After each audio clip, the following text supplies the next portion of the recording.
In Lies of P demo, the Parade Master puppet is the first major boss that we'll have to deal with before we can progress any further. Unfortunately, as part of tradition in any game inspired by the Soulsborne titles, its difficulty spike is abrupt and steep, which makes this boss battle quite challenging. So in this video, I'll walk us through some simple strategies on how to defeat it, regardless of which weapon we have equipped. Before we begin, it should be noted that the match has two phases. Initially, it will just attack with its arms and sheer body weight. But in the second phase, it will also use its own head as the business end of a mace, which makes it a lot more dangerous. We'll talk about the former one across all weapons first, and later you'll understand why. Let's start off with the Rapier, which I still think is the easiest to handle among the three types. For this weapon, we only need to remember a couple of things. Every time the Parade Master does a shoulder tackle, we dodge to our left. Each time it punches with its left arm, we do the same thing, but with this one, we'll immediately respond with a couple of counter strikes, a light attack followed by a heavy one. In between those, we only need to maintain a safe distance, but close enough for it to do something. When the Parade Master does an overhead swing or a dive bomb, we just wait for the dangerous part of the animation to finish before we approach it and do the same combo. Once we chipped its health down to 60%, it will slam the steel basket it's carrying in the front, so we'll only need to dodge to one side and land a couple of attacks before we back off at a significant distance in preparation for the next phase. Let's watch the example we have here.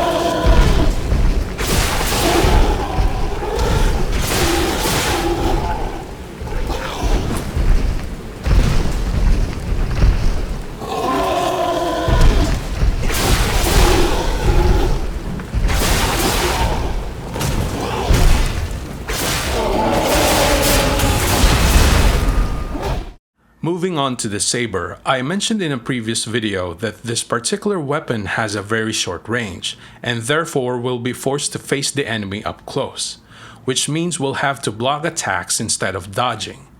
It's not that difficult though, as long as we're able to block, we can recover most of the lost HP through counterattacks. We can execute those in between its left hooks, dive bombs, and normal overhead strikes. The only thing we need to monitor is our stamina reserve by backing off for a bit if we need to regenerate. As for its charged overhead smash, those can only be blocked perfectly, so we'll just avoid it to make things easier. We'll know it's coming when a left hook is immediately followed by it. That's all there is to it. Watch.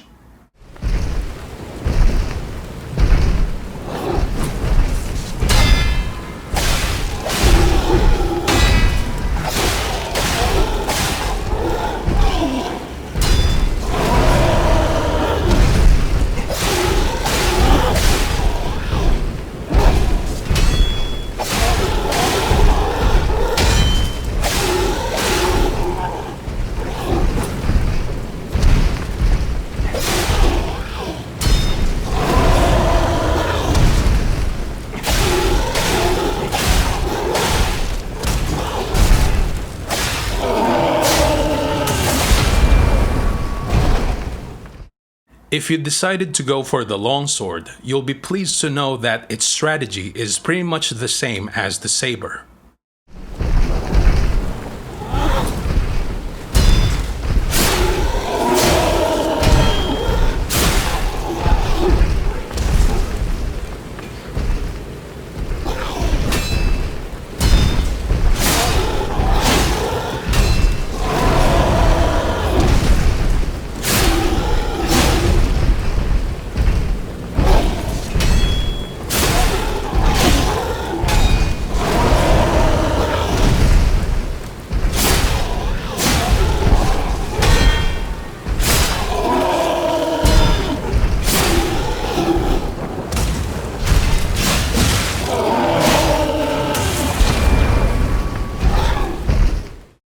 Okay, that's it for the first phase. Now let's move on to the second one.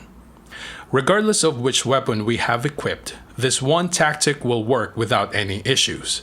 As mentioned before, we maintain a significant distance from the foe, and when it does this type of rushing attack, we wait for it to get close and dodge in the direction of its weapon. If timed correctly, the attack should miss and leave it vulnerable to counterattacks for a few seconds. We take advantage of that before creating some distance again to rinse and repeat our strategy. From time to time, it will also do a charged rushing attack, but for the sake of simplicity, I suggest to just maintain our distance and let it do its thing. As for the attacks that we should use during our opening, the Rapier will allow for the most number of hits. This is what I use in order: light attack, held strong attack, light attack again, and finally a strong attack. For the other two weapons, I recommend just using the held strong attack before backing away, but you might be able to sneak in one more light attack before doing so. Just keep in mind that with the Saber, we'll have to be really close to the target or we might miss some of our swings.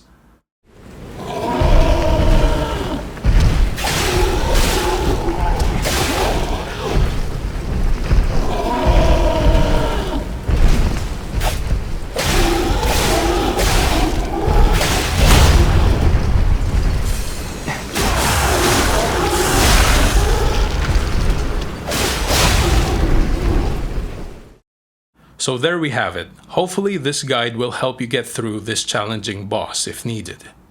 Thank you for watching.